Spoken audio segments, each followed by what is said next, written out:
National conference ने अपने चुनावी वादे के मुताबिक सदन से भले ही धारा 370 का प्रस्ताव पास करवा लिया हो, लेकिन इसकी चिंगारी की आग बाहर भी पहुंच रही है और बीजेपी के सैकड़ों कार्यकर्ता और नेता सरकार के खिलाफ जमकर नारेबाजी करते हुए नजर आ रहे हैं। यह रिपोर्ट आपको जरूर देखनी चाहिए।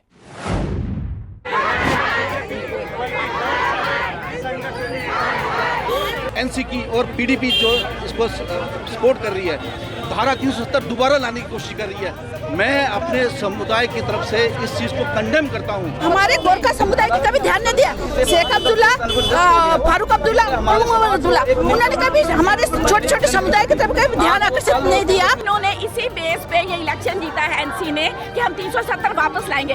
जैसे ही इन्होंने अपनी पहली असेंबली शुरू की तो यह 370 वापस ले। इन्हीं के नेतृत्व में बैक टू बैक जो टेररिस्ट अटैक हो रहे हैं, ये हमें वापस उसी मुकाम पे पहुंचाना चाहते हैं जहां जम्मू कश्मीर पहले था।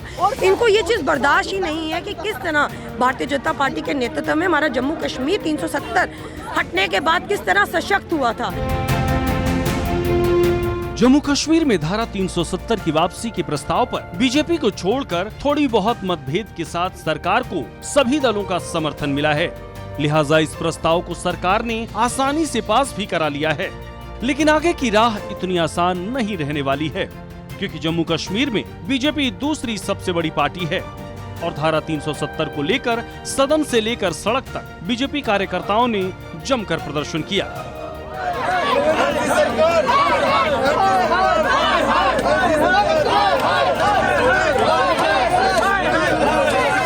बीजेपी दफ्तर के बाहर की ये तस्वीरें आप देख सकते हैं, जिसमें सैकड़ों की संख्या में मौजूद कार्यकर्ताओं ने सरकार के खिलाफ नारेबाजी करते हुए पुतला दहन किया। सुप्रीम कोर्ट को भी दरकिनार करके, पार्लियामेंट को भी दरकिनार करके कल वो रेजोल्यूशन लाते हैं। पहले दिन पीडीपी लाती है और दूसरे दिन एनसी लाती है। और यहाँ का एमएलए महराज मलिक, उसको मैं फिर बताना चाहूंगा कि अपनी जबान को लगाम लगाओ, नहीं तो आपकी जबान बाहर खींचने में ज्यादा टाइम नहीं लगेगा। जब तक ना इस रेजोल्यूशन को वापस लिया जाएगा तब तक प्रोटेस्ट चलता रहेगा और आने वाले टाइम पे ये प्रोटेस्ट मास लेवल पर होगा। जो ये करने की कोशिश कर रहे हैं तो हम तो उसकी मजम्मत कर रहे हैं, पहले भी कर रहे थे, आज भी कर रहे हैं कि 370 ना वापस आएगा। ये लोगों को ये गुमराह करने की एक उनकी कोशिश है और लोगों को ये एक दूसरे के साथ लड़ाने की ये कोशिश कर रहे हैं। इसके अलावा ये कुछ और नहीं कर रहे हैं और ये चीजें हम होने नहीं देंगे। जब तक भाजपा का एक भी कार्यकर्ता वहाँ पे मौजूद है, ये चीजें नहीं होंगी। धारा 370 की वापसी पर सरकार के खिलाफ विरोध प्रदर्शन की ये तस्वीर गोरखा समाज की है। इनका कहना है कि धारा 370 हटने की वजह से उन्हें मौलिक अधिकार मिला है, जबकि उमर सरकार हमेशा उनकी अनदेखी करती रही है।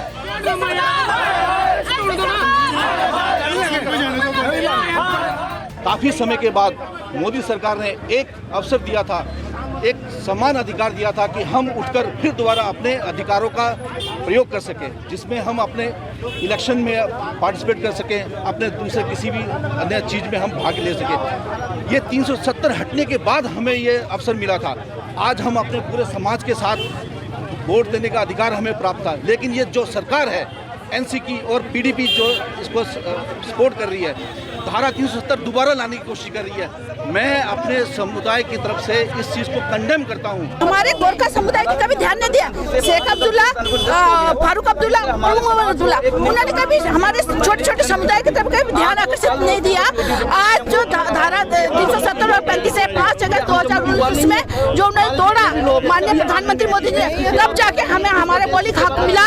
हमारे माननीय प्रधानमंत्री जी ने दिया, हमें डोमिसाइल दिया और हमारे बच्चों को नौकरी रोजगार मिली है। आज हम उमर अब्दुल्ला से पूछना चाहते हैं कि आप हमें दोबारा हमारे बच्चों को फिर अंधकार में भेजना चाह रहे हो? पहले आपने अगर हमें देखा होता तो आज इसका हम प्रोटेस्ट ना करते।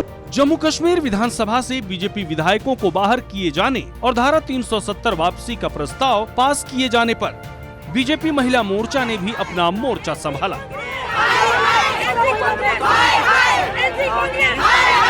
और उमर सरकार का पुतला फूंककर विरोध प्रदर्शन किया।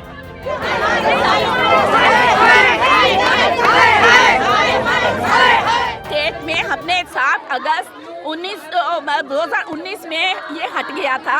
पहले स्टेट ने पास किया, फिर पार्लियामेंट ने पास किया, इस पे सुप्रीम कोर्ट ने मोहर लगा दी। लेकिन अब इन्होंने इसी बेस पे ये इलेक्शन जीता है एनसी ने कि हम 370 वापस लाएंगे। जैसे ही इन्होंने अपनी पहली असेंबली शुरू की तो यह 370 को वापस ले। ये सिर्फ ये खेल खेल रहे हैं कि इनके पास नंबर है। ये थोड़ा मतलब है, अगर नंबर तो गलत बातें भी मनवाएंगे। ये नहीं हो सकता और नहीं होगा, हम नहीं होने देंगे। हम यहाँ एकजुट में खड़े हैं, खाली महिला मोर्चा नहीं, सारा जम्मू पूरा खड़ा है। तो हम ये नहीं होने देंगे और नहीं होगा, क्योंकि ये संविधान में लिखी हुई कानून था। ये टेम्परेरी था, टेम्परेरी थोड़ी देर के लिए था, इन्होंने इसको परमानेंट बना दिया। हम सभी जानते हैं कि जिस तरह 5 अगस्त 2019 को एक बहुत ऐतिहासिक फैसला लिया गया था मोदी जी के नेतृत्व में, धारा 370 व 35A जो था जम्मू कश्मीर से हटाया गया था। आज आप देखिए असेंबली के जो सेशंस हो रहे हैं, किस तरह ये जो एनसी की पार्टी है, किस तरह ये बुखला गए हैं, किस तरह ये भारतीय जनता पार्टी के विधायकों को घसीट के जो है वो सेशन से बाहर निकाल रहे हैं।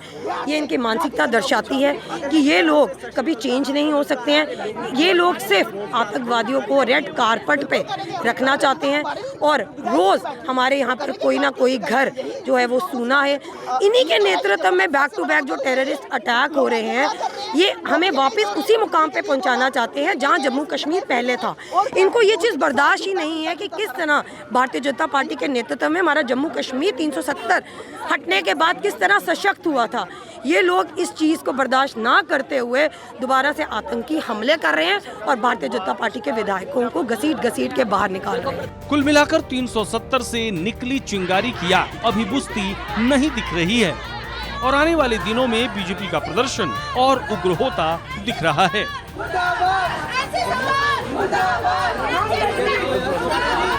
ब्यूरो रिपोर्ट, सूर्या समाचार। जिंदाबाद।